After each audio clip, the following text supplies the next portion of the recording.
하겠습니다. 네. 예, 제재 주시면 3분 하십시오. 주시면은 제가 그냥 하십시오. 잠깐 하겠습니다. 그 포고령과 관련해서 아마 제 기억에는 12월 1일 또는 2일 밤에 네. 우리 장관께서 제 관저에 네. 그걸 가지고 오신 거로 기억이 됩니다. 네. 기억나시죠? 맞습니다. 예. 네. 그래서 그때 제가 써오신 그 계엄 선포문, 계엄 그 뭡니까 담화문하고 포고령을 보고 포고령에 뭐 사실은 법적으로 검토해서 손댈 거는 많지만 어차피 이 계엄이라는 게 길어야 하루 이상 유지되기도 어렵고 그러니까 이런 이 국가 비상 상황, 위기 상황이 국회 독재에 의해서 초래됐으니 여기 포고령 이거는 좀 추상적이기는 하지만 이론이 이런 것들이 추상적이기는 하지만 그런 어떤 상징적이라는 측면에서 집행 가능성은 없지만 이게 상해법규에도 위배되고 내용이 구체적이질 않아서 집행 가능성도 없는 거지만 뭐 그냥 놔둡시다라고 말씀을 드리고 그냥 놔뒀는데 뭐 기억이 혹시 나십니까? 예, 제가 이제 느낀 것은 네. 대통령께서 평상시보다 이렇게 좀 꼼꼼하게 안 보시는 것을 제가 느끼면서 평상시 이제 대통령 업무를 하시는 스타일이 항상 법전을 먼저 찾으시거든요. 네. 뭐 이렇게 보고가 들어오거나 참모들 하면 조금 이상하다 그러면 법전부터 먼저 이렇게 가까이 해서 좀 찾아보고 이렇게 하시는데 분명히 저는 그렇게 생각했는데 안 찾으시더라고요. 그래서 좋습니다. 하여튼 이게 예. 어쨌든 이거는 실현 가능성, 집행 가능성이 없는데 상징성이 있으니까 놔둡시다 이렇게 얘기를 한 거로 기억이 되고 예. 또 그 왜 전공이 네. 이걸 제가 왜 집어넣냐 웃으면서 이렇게 얘기를 하니 이것도 막 그런 측면에서 좀 어떤 계고한다는 측면에서 그냥 뒀습니다 해서 저도 그렇습니다. 웃으면서 그냥 놔뒀는데 예. 그 상황은 기억하고 예, 계십니까? 기억합니다. 지금 말씀하시니까 기억납니다. 네. 그렇습니다. 아까 삼청동 안가에서 조지호 김봉식 청장을 만났을 때 네. 그 문건을 주었고 22지 23지에서 민주당사하고 여론조사 꽃 얘기가 나왔습니다. 당초에 대통령께서는 국회와 선관위 이외에는 군대를 보내지 말라고 했다는 건 틀림없는 사실이죠. 네네. 근데 민주당사하고 여론조사 꽃은 장관께서 왜 다시 추가를 하신 거죠? 사실 그 민주당사하고 여론조사 꽃은 우선순위에서 떨어지는 것이었습니다. 예. 우선순위는 대통령 말씀하신 대로 국회하고 선관위였고요. 여기는 병력이 나중에 제한되다 보니까 나중에 이제 후속하는 인원들이 시간을 봐서 이렇게 투입하는 걸로 그렇게 생각을 했었는데 요 인원들에 대해서 나중에 결과적으로 보면 그 투입하는 과정에서 계엄이 해제돼 버렸습니다. 그래가지고 결국은 투입이 안 된 건 그런 상황이죠. 그게 제가 한번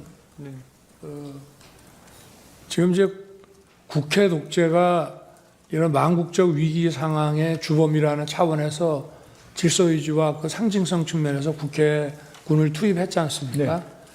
그렇기 때문에 그와 연관해서 민주당을 생각했던 것이고, 예, 그렇습니다. 그리고 여론조사 중앙선관위를 스크린해보라고 했는데 거기에는 이 부정선거의 시스템 중에 한 축을 담당하는 게 여심위와 여론조사의 그 어떤 문제점 이런 것들도 같이 있기 때문에 맞습니다. 대표적인 거로 이거를 연관해서 골랐던 거죠. 예, 맞습니다. 근데 그 계엄 선포한 날 저녁에 그 얘기를 저한테 해서 제가 절대 하지 마라. 민주당에 보낼 거면 국민의힘도 보내야 되고 그건 안 된다 하고 꽃도 제가 자른 거 그 얘기 들으셨습니까? 나중에 네, 여론조사 꽃하고 여기 들여보내면 안 된다. 예, 나중에 지시하신 것을 들었습니다. 저 청구인 측에 5분 제제제 반대 신문 기회 드리겠습니다. 네, 감사합니다. 36호증의 36번의 가항입니다.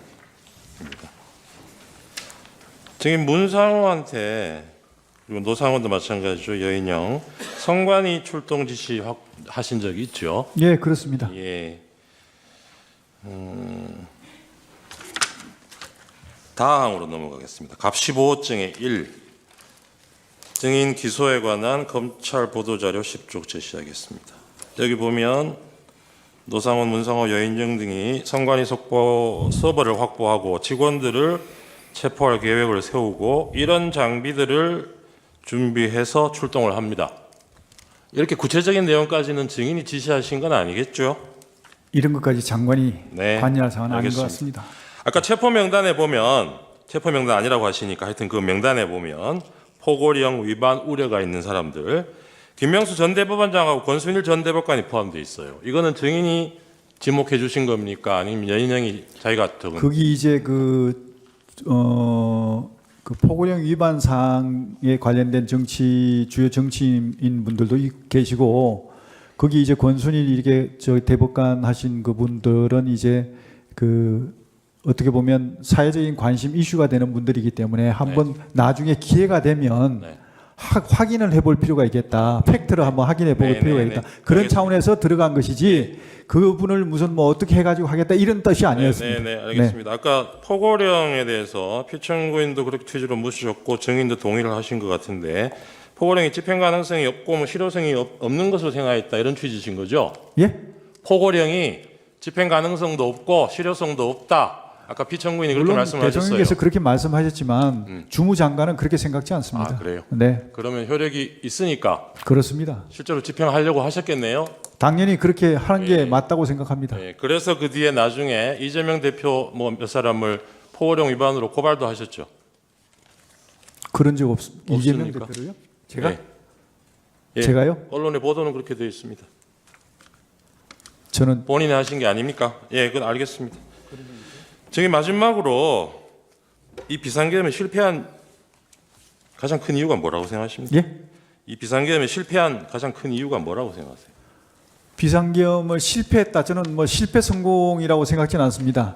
왜냐하면 애당초 이렇게 대통령께서 아까 말씀 계셨지만 이게 뭐 오래 할 것은 아니라는 생각을 가지고 계셨고 실제로 인식 자체가 그 다수당의 어떤 그런 폐악질 이런 어떤 국회 이 폐악질에 대해서 경종을 울리는 차원이었기 때문에 네. 이번에 이런 경종을 충분히 국민들께 울렸다는 측면에서는 그렇게 저는 뭐 실패라고 생각지는 않습니다. 알겠습니다. 네. 그런 경고형이었다면 네. 그 국무위원들 모였을 때 이게 경고형이다 이런 얘기는 왜 안 하셨어요? 그런 걸 얘기하는 것은 그거는 전략적인 차원이지 그런 얘기를 하는 건 안 맞죠. 알겠습니다. 이 그거는 실패한 이유에 지휘관님만 알고 대해서 저는 그날 뭐 시민들이 빨리 모여가지고 경군하고 이걸 막고 그리고 국회에서도 신속하게 대처를 해서 막은 덕도 있지만 그 못지않게 중요한 이유 중에 하나가 이 현장에 동원됐던 군인들이요. 정희 혹시 본인 수사 기록 한번 보신 적 있습니까? 네. 본인 수사 기록 한번 보신 적 있어요? 저 그 수사 영관급 장교들 진술의 내용 한번 보신 적 있어요? 그거는 못 봤습니다.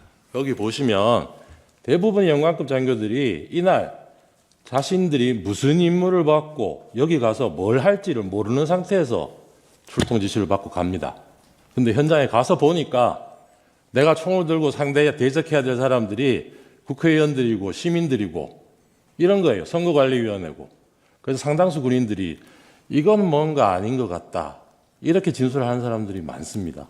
그런데 그 실패 요인이 아까 그런 덕도 있지만 저는 못지않게 큰 것 중에 하나가 이 증인이나 피청구인이 이 계엄에 말하자면 실행 인력으로 동원했던 이 군인들조차도 이 계엄의 명분을 설득하지 못했기 때문이 이렇게 생각합니다.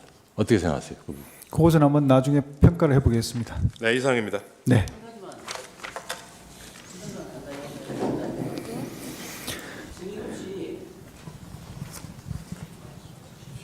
증인 혹시 계엄 해제 직후에 전군 지휘관 회의에서 이런 말을 하신 적 있는지 모르겠어요. 우리 군이 통수권자이신 대통령님의 명을 받들어서 임무를 수행했습니다. 그러나 충과 부족으로 결과가 우리가 원하는 결과가 되지는 않았지만 이런 말씀 하신 적 있나요? 예, 그렇습니다. 여기서 원하는 결과는 뭐였습니까? 최소한 한 2, 3일은 가지 않을까 생각했습니다. 그러니까 2, 3일이 가지 않은 것이 원하지 않는 결과였나요? 충분히 국회의 폐악질에 대해서 국민들에게 더 명확하게 알려야 되는데 그렇게 알리지 못한 것, 그리고 선관위에 대한 어떤 그런 부정선거에 대한 실체를 좀 며칠이라도 해서 확인을 해갖고 국민들께 알려줘야 되는데 그렇지 못한 거, 이런 것들이 아쉬운 것이죠. 그러니까 선거 부정을 밝혀서 이 국회가 그만하겠습니다.